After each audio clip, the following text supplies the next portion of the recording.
How would you describe Jesus to someone who has never heard of him? Yeah. One thing I would want to do is want to find out what they do know, or what they do imagine. Like, do you have an awareness that there's more to this life than just this life? Do you have an awareness that there's more, that you're not an accident, but you're made on purpose? Is there any awareness of that? Do you have a hope, or even a glimmer of a hope that your life is intentional, that it means something, that your choices mean something, that there is someone behind it all, or something behind it all? So I want to find out if that's the case. And if it is the case, there's that sense of being able to say, okay, then let's talk about your heart, and let's talk about your experience of life. Because my guess is your experience of life and your heart has been this, that you have a longing in your heart that you wonder if it's real. You wonder if the longing in your heart can never be really satisfied, or if you just wishful thinking, because you thought it was, when I get the degree, then I'll be happy. And you got the degree and you weren't happy. You thought it was, well, yeah, but a person, I just want someone who loves me. When you had that relationship with that person, and then I'll be happy, and you got it, and you weren't completely happy. Well, maybe I have to have kids. Maybe if I have this job, maybe if I live in this place, maybe if I collect a bunch of experiences.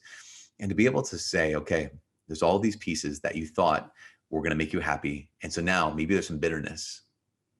Maybe there's some disappointment. Maybe even there's some anger at being sold this lie that if you did these things, accomplished these things, got these things, then you'd be happy.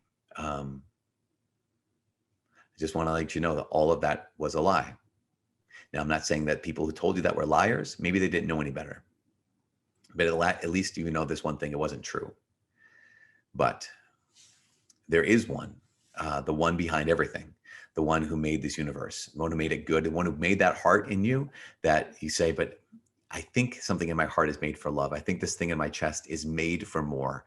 That one who made that heart actually made you for more, and that more is him. And that sense of being able to say that he revealed his heart, and his heart is one that says this.